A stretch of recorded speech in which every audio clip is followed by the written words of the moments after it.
آج ہمارے سامنے ایک ایسا موضوع ہے جس سے میرا مطلب ہے ہم سب کبھی نہ کبھی گزرتے ہیں۔ ہم سب کی زندگی میں کچھ ایسے اساتذہ، دانشور یا رہنما ہوتے ہیں جن کی ہم دل سے عزت کرتے ہیں، جن سے ہم سیکھتے ہیں۔ لیکن ایک سوال ہمیشہ ذہن میں کھٹکتا ہے کہ صحت مند احترام اور اندھی تقلید کے درمیان وہ نازک لکیر کہاں ہے؟ وہ کون سا موڑ ہے جہاں عقیدت شخصیت پرستی میں بدل جاتی ہے؟ آج ہمارے پاس جو مواد ہے، ایک مضمون جس کا عنوان ہے حق کی پہچان، شخصیت پرستی سے حق پرستی تک، وہ اسی سوال کا جواب دینے کی کوشش کرتا ہے۔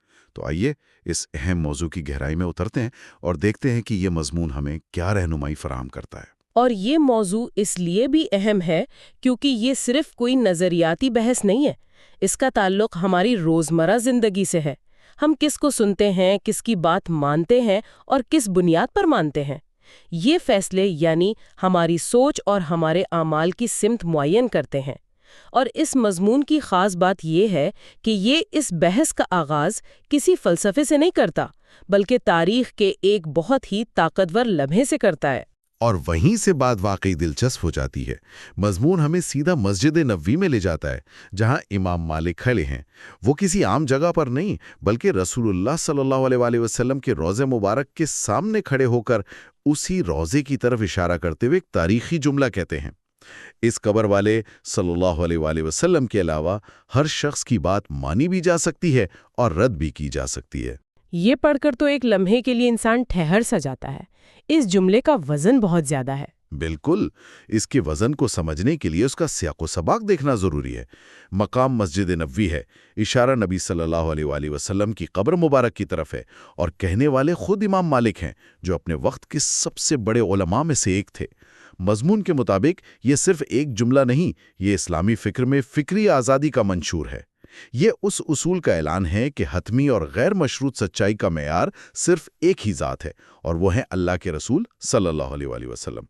ان کے بعد کوئی بھی شخص، چاہے اس کا علمی مقام کتنا ہی بلند کیوں نہ ہو، وہ انسان ہے اور انسان سے غلطی ہو سکتی ہے۔ مجھے یہ سوچ کر حیرت ہوتی ہے کہ اس وقت اس بات کو کہنا کتنا بڑا قدم ہوگا۔ کیا یہ اس دور میں ایک عام سوچ تھی، یا امام مالک یہاں کوئی بہت غیر معمولی بات کہہ رہے تھے؟ یہ ایک بہت اہم سوال ہے۔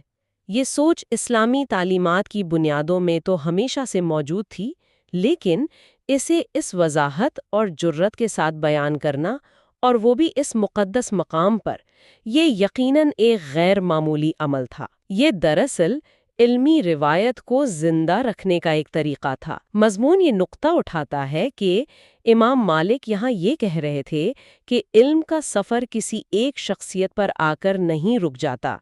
ہر آنے والے کو یہ حق حاصل ہے کہ وہ پچھلوں کے کام کو دلیل کی کسوٹی پر پرکھے۔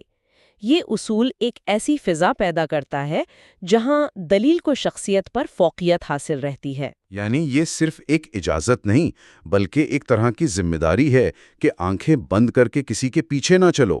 لیکن پھر سوال یہ پیدا ہوتا ہے کہ اگر یہ اصول اتنا واضح ہے تو پھر شخصیت پرستی کا مسئلہ پیدا ہی کیوں ہوتا ہے؟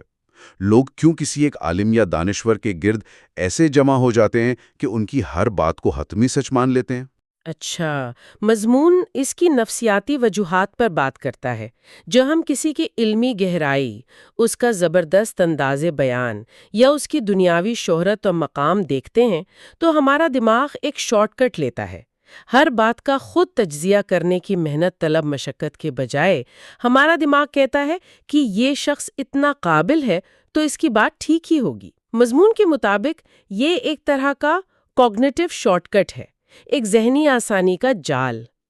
علم ایک نور ہے، لیکن مضمون ہمیں یاد دلاتا ہے کہ عالم معصوم نہیں ہوتا۔ یہ ذہنی آسانی کا جال والی بات بہت دلچسپ ہے۔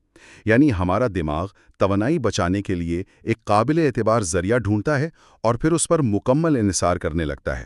مجھے مضمون کا یہ جملہ بہت پسند آیا۔ جب عقیدت دلیل پر غالب آ جائے تو شخصیت پرستی جنم لیتی ہے۔ کیا مضمون اس کے خطرات پر بھی بات کرتا ہے؟ یعنی جب کوئی اس جال میں پھنس جاتا ہے تو اس کا سب سے بڑا نقصان کیا ہوتا ہے؟ سب سے بڑا خطرہ مضمون کے مطابق یہ ہے کہ انسان کا حق اور باطل کا پیمانہ ہی بدل جاتا ہے۔ اب سچائی کا معیار قرآن و حدیث نہیں رہتا، بلکہ اس کی پسندیدہ شخصیت کا قول یا فعل بن جاتا ہے، اور یہیں سے اصل گمراہی شروع ہوتی ہے۔ مضمون میں کہا گیا ہے کہ خطرہ اس وقت شروع ہوتا ہے جب عقیدت اتنی بڑھ جائے کہ اس شخصیت کی غلط بات کو بھی دلیل بنا کر پیش کیا جانے لگے۔ لوگ اس کی غلطی کا دفاع کرنے کے لیے طرح طرح کی تعویلیں گھڑنا شروع کر دیتے ہیں۔ وہ کہتے ہیں شاید اس میں کوئی گہری حکمت ہوگی جو ہمیں سمجھ نہیں آ رہی۔ یہ وہ مقام ہے جہاں فکری دیانت ختم ہو جاتی ہے۔ اچھا، ایک منٹ، کیا اس کا مطلب یہ ہے کہ ہمیں کسی ایکسپرٹ پر بھروسہ ہی نہیں کرنا چاہیے؟ مثلا اگر میں میڈیکل سائنس نہیں جانتا تو مجھے ڈاکٹر کی بات پر بھروسہ کرنا ہی پڑے گا۔ میں ہر دوا کا فارمولا خود تو نہیں پرکھ سکتا۔ تو پھر علم دین کے معاملے میں یہ فرق کیوں؟ مضمون اس تضاد کو کیسے حل کرتا ہے؟ یہ بہت زبردست نقطہ ہے اور یہ اس بحث کا سب سے مشکل حصہ ہے۔ مضمون ان دونوں میں فرق کرتا ہے۔ ڈاکٹر کے معاملے میں آپ اس کی رائے پر عمل کرتے ہیں کیونکہ آپ کے پاس کوئی اور راستہ نہیں، اور وہ ایک مادی علم ہے۔ لیکن دین کے معاملے میں اللہ نے حتمی معیار ہر انسان کے لیے نازل کر دیا ہے، یعنی قرآن اور سنت۔ تو یہاں ماڈل تھوڑا مختلف ہے۔ آپ علماء سے رہنمائی ضرور لیں، لیکن آپ کی آخری وفاداری اس عالم سے نہیں بلکہ اس معیار سے ہونی چاہیے جو اللہ نے دیا ہے۔ عالم اس معیار کو سمجھنے میں آپ کا مددگار ہے، وہ خود معیار نہیں ہے۔ ٹھیک ہے، یہ تصویر اب کچھ واضح ہوئی۔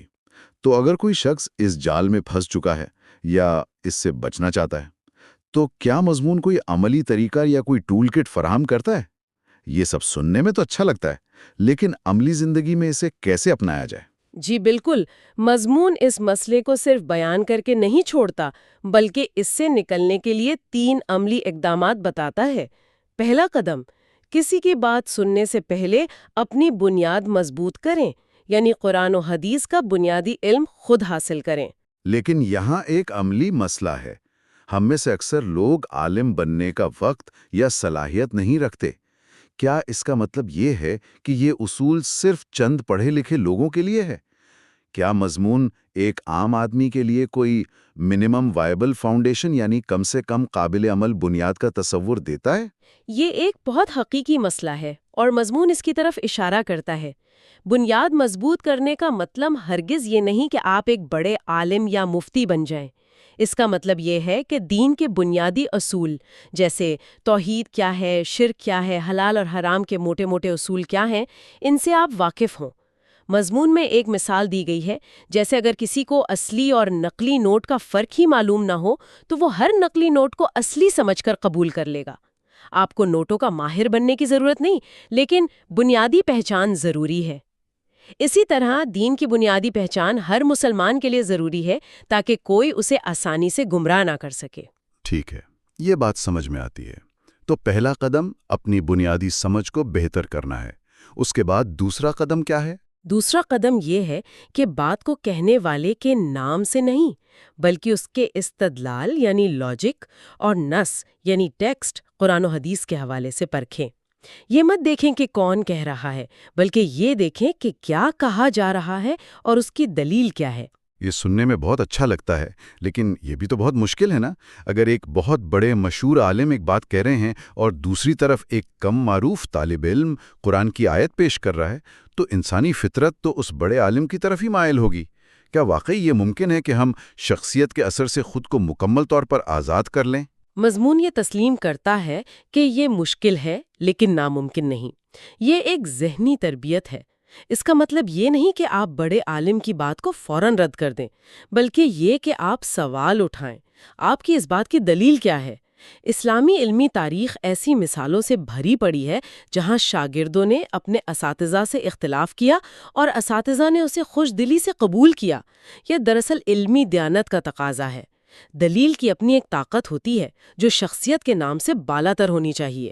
اور تیسرا قدم؟ مجھے اندازہ ہے کہ وہ شاید سب سے مشکل ہوگا۔ جی، تیسرا قدم ان دونوں کا منطقی نتیجہ ہے۔ وہ یہ ہے کہ اگر کسی کی بات قرآن و حدیث کے واضح اصولوں سے ٹکرا رہی ہو تو اسے نہایت احترام کے ساتھ رد کر دیں۔ یہاں کلیدی لفظ ہے احترام کے ساتھ۔ اور اسی نقطے پر آ کر اکثر گڑبڑ ہوتی ہے۔ عملی زندگی میں اگر آپ کسی بڑے عالم کی رائے سے اختلاف کریں تو فوراً آپ پر گستاخی یا توہین کا الزام لگ جاتا ہے۔ لوگ کہتے ہیں کہ تم ان سے زیادہ جانتے ہو۔ مضمون اس سماجی دباؤ سے نمٹنے کے بارے میں کچھ کہتا ہے؟ بالکل، مضمون اسی لیے احترام اور اتباع کے فرق پر بہت زور دیتا ہے۔ یہ کہتا ہے کہ شخصیت پرستی سے بچنے کا مطلب علماء کی توہین کرنا ہرگز نہیں ہے۔ احترام ہر عالم کا حق ہے، ان کی محنت، ان کے علم اور ان کی نیت کی قدر کرنا ضروری ہے، لیکن اتباع یعنی پیروی صرف اس بات کی ہوگی جو حق یعنی دلیل پر مبنی ہو۔ آپ کسی کی رائے سے اختلاف کر سکتے ہیں، لیکن ان کی شخصیت پر حملہ نہیں کر سکتے۔ یہ وہ متوازن راستہ ہے جو مضمون ہمیں سکھاتا ہے۔ یعنی احترام سب کا، اتباع صرف حق کا۔ یہ ایک سادہ سا جملہ ہے، لیکن اس میں بہت گہرائی ہے۔ اس سے ایک صحت مند علمی معاشرہ قائم ہوتا ہے جہاں مکالمے کا دروازہ بند نہیں ہوتا۔ بالکل، مضمون میں ایک بہت خوبصورت مثال کا ذکر ہے کہ امام شافعی، جو خود ایک بہت بڑے امام تھے، انہوں نے ایک مسئلے پر اپنے شاگرد امام احمد بن حنبل کی دلیل سننے کے بعد اپنی رائے سے رجوع کر لیا۔ یہ علمی تکبر نہیں بلکہ علمی تواضع کی معراج ہے۔ یہ اس بات کا ثبوت ہے کہ ان عظیم لوگوں کے نزدیک حق اپنی ذاتی رائے سے زیادہ اہم تھا۔ مضمون کا ایک مرکزی پیغام یہ ہے کہ حق کسی کی میراث نہیں ہے، حق وہ ہے جس کی گواہی وہی دے، چاہے وہ کسی کی بھی زبان سے ادا ہو۔ تو اس ساری گفتگو کا خلاصہ یہ ہوا کہ امام مالک کے قول نے ہمیں فکری آزادی کا ایک بنیادی اصول دیا۔ پھر ہم نے سمجھا کہ شخصیت پرستی ایک نفسیاتی جال ہے جو ذہنی آسانی کی وجہ سے پیدا ہوتا ہے، اور اس سے بچنے کا ٹول کٹ یہ ہے کہ اپنی بنیاد مضبوط کی جائے، دلیل کو شخصیت پر ترجیح دی جائے اور احترام اور اتباع میں فرق کیا جائے۔ مضمون کا نچوڑ یہ ہے کہ ہمیں شخص پرست نہیں بلکہ حق پرست بننا ہے۔ بالکل درست، اور مضمون اس بحث کو ایک بہت اہم تاریخی حقیقت پر ختم کرتا ہے۔ وہ کہتا ہے کہ تاریخ گواہ ہے، جب بھی امت نے قال اللہ و قال رسول یعنی اللہ اور اس کے رسول صلی اللہ علیہ وآلہ وسلم کے فرمان کو اپنا مرکز بنایا، وہ متحد رہی، اور جب بھی مختلف گروہوں نے شخصیات کو معیار بنا لیا تو امت فرقوں میں بٹ گئی۔ یعنی یہ صرف ایک فرد کی ذاتی گمراہی کا مسئلہ نہیں ہے، یہ امت کے اجتماعی اتحاد پر بھی اثر انداز ہوتا ہے۔ یہ واقعی ایک بہت اہم نکتہ ہے۔ جب ہر گروہ کا اپنا حق کا معیار ہو جو دراصل ایک شخصیت ہو، تو پھر اتحاد کیسے ممکن ہے؟ ہر کوئی اپنے ہی دائرے کو مکمل دین سمجھے گا۔ یقیناً، اور یہ سب کچھ سننے کے بعد مضمون ہمیں آج کے دور کے ایک بہت بڑے چیلنج پر سوچنے کے لیے چھوڑ دیتا ہے۔ اس نے شخصیت پرستی سے بچنے کا پہلا قدم بتایا تھا، اپنی بنیاد مضبوط کریں۔ لیکن آج کے سوشل میڈیا کے دور میں یہ کیسے کیا جائے، جہاں ہر طرف کلپس، شارٹس اور کرشماتی مقررین کی بھرمار ہے جو پیچیدہ مسائل کو 1 منٹ کی ویڈیو میں حل کرنے کا دعویٰ کرتے ہیں؟ یہ تو آج کا سب سے بڑا سوال ہے۔ اس ڈیجیٹل دور میں وہ مضبوط بنیاد کیسے قائم کی جائے؟ الگورتھم ہمیں وہی کچھ دکھاتا ہے جو ہم پہلے سے سننا چاہتے ہیں۔ ہم ایک ایکو چیمبر یا اپنی ہی آواز کی گونج میں قید ہو کر رہ جاتے ہیں۔ یہی اصل چیلنج ہے۔ مضمون براہ راست اس کا جواب تو نہیں دیتا، لیکن اس کے اصولوں کی روشنی میں ہم کچھ سوچ سکتے ہیں۔ شاید بنیاد مضبوط کرنے کا آج کے دور میں ایک مطلب یہ بھی ہے کہ ہم جان بوجھ کر اپنے ایکو چیمبر سے باہر نکلیں، مختلف آراء کو سنیں لیکن دلیل کی کسوٹی پر۔ شاید اس کا مطلب یہ بھی ہے کہ ہم 1 منٹ کی ویڈیو پر اکتفا کرنے کے بجائے اس موضوع پر گہرائی سے پڑھنے کی عادت ڈالیں، طویل اور سنجیدہ مواد کو وقت دیں، اور سب سے بڑھ کر یہ تسلیم کریں کہ علم ایک فوری چیز نہیں، یہ صبر اور محنت مانگتا ہے۔ تو گویا سوشل میڈیا کے دور میں حق پرستی کی جنگ زیادہ مشکل ہو گئی ہے۔ ہمیں نہ صرف شخصیت پرستی سے بچنا ہے بلکہ الگورتھم اور اپنی ذہنی آسانی پسندی کے خلاف بھی لڑنا ہے۔ یہ ایک مسلسل جد و جہد ہے۔